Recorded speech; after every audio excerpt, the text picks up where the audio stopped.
Good morning, all of you. From today, we are going to start the study material of class 11th. And first of all, we are going to start our first chapter, that is dimensional analysis. So start करते हैं. Dimension. तो first of all we are going to know what is dimension. Dimension ये होती क्या है, तो हम लोग पढ़ेंगे dimensions are those powers which are या that are raised on fundamental units. Means dimensions वो पावर होती हैं जो फंडामेंटल यूनिट्स के ऊपर लगाई जाती हैं. तो dimensions are always written with bracket, यानी बिग ब्रैकेट्स के अंदर हम हमेशा डायमेंशंस को लिखते हैं. ऐसी क्वांटिटीज हमारी डायमेंशंस कहलाती हैं. तो अब सबसे पहले हमारे पास ये क्वेश्चन निकल कर आया, ये फंडामेंटल यूनिट्स क्या होती हैं. तो फंडामेंटल टर्म्स से पहले हम यहाँ पर ये जानने जा रहे हैं कि व्हाट आर यूनिट्स. ये यूनिट्स ही क्या होती हैं. तो units, the quantities in which they are measured are called units. Means उन क्वांटिटीज को जिनमें उन्हें नापा जाता है उनको हम यूनिट्स बोलते हैं. जैसे एग्जांपल, अगर हम लोग कह दें कि हम ऑयल परचेस करने जा रहे हैं तो हम उसको लीटर में लेंगे, तो ऑयल के लिए लीटर उसकी यूनिट बन गई. अब हम अगर कोई सपोज करिए कि अगर सब्जियां लेने जा रहे हैं तो हम उनको केजी में करेंगे मेज़र, तो वो उसके लिए यूनिट बन गई. तो बेसिकली यूनिट्स हमारी दो तरीके की होती हैं. तो units are of two types. कौन कौन सी? The first one is fundamental unit and the second one is derivative unit. तो फर्स्ट ऑफ ऑल हम ये जानते हैं कि व्हाट इज फंडामेंटल यूनिट्स, कि ये हमारी फंडामेंटल यूनिट्स क्या होती हैं. The units that are free to measure, means कि जिनको हम फ्रीली मेजर कर सकते हैं, और that means there is no need of other terms और other quantities to measure them, are called fundamental units. In simple language we can say that कि those quantities which are free to express, means there is no need of other quantities to express them, they are known as fundamental units. तो fundamental units are fixed in a number. इनकी संख्या जो होती है वो हमेशा fix होती है. and there are only 7 fundamental quantities. हमारे पास 7 ही fundamental quantities हैं और ये हमेशा 7 ही होती हैं.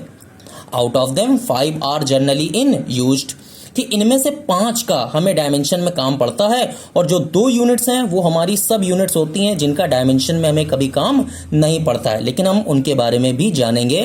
तो दे आर, वो क्या क्या हो सकती हैं और वो क्या क्या हैं, आइए अब हम उनके बारे में पढ़ने जा रहे हैं और उनके बारे में भी जानने जा रहे हैं कि वो यूनिट्स हमारी क्या हो सकती हैं.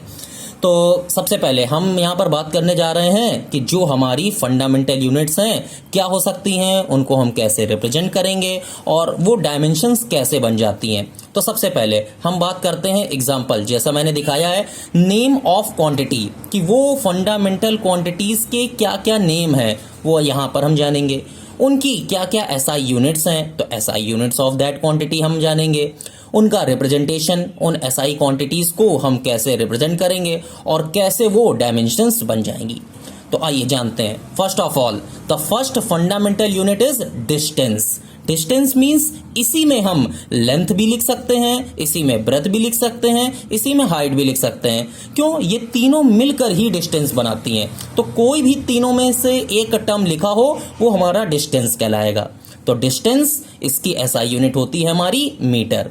अब इसको हम रिप्रेजेंट करेंगे किससे? सिंबल एल से.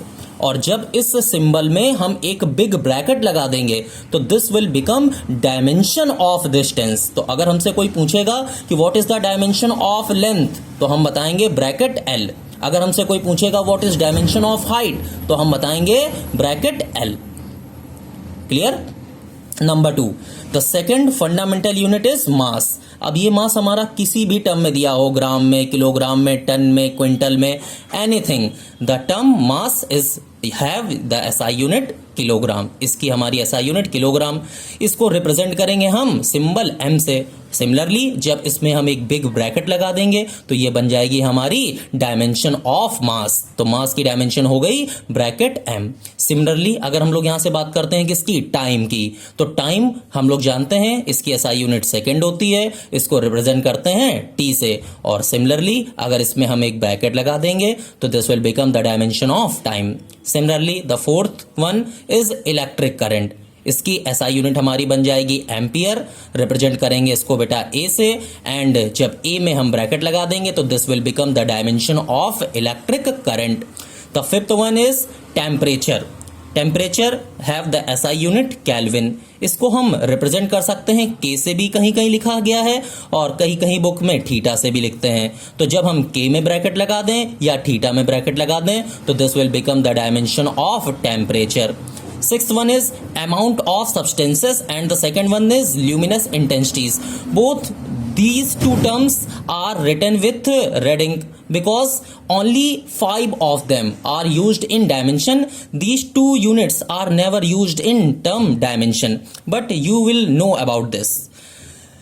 The sixth one is amount of substance. Its SI unit is mole and it is base unit which has dimensionless. इसकी कोई भी डायमेंशन नहीं होती है। The second term is luminous intensity. Its unit is SI unit is candela and it's represented by J and its dimension is J. तो जब हम J में ब्रैकेट लगा देंगे तो ये इसकी डायमेंशन बन जाएगी। अब आपको यहाँ पर एक चीज अब मैं और बता दूं कि डायमेंशंस में आपकी जो फर्स्ट 3 दी गई हैं, डिस्टेंस, मास एंड टाइम, ऐसी कोई भी डायमेंशन नहीं होगी जो इन 3 के बिना लिखी जा सके। तो इन 3 का यूज हर डायमेंशन में होगा ही होगा। और इसके बाद कुछ डायमेंशंस हमारी ऐसी होंगी जिसमें हमारा इलेक्ट्रिक करंट और टेम्परेचर का भी यूज होगा, लेकिन जो हमारी 6th और 7th क्वांटिटीज हैं इनमें हम यूज नहीं करते हैं, इनका यूज नहीं होता है। तो हम फिलहाल पढ़ेंगे जरूर इनको, लेकिन हम ज्यादा ध्यान देंगे 1st, 2nd, 3rd और 5th के बारे में। These are the fundamental units. In the next video we will get you will get about the derivative units. Thank you so much.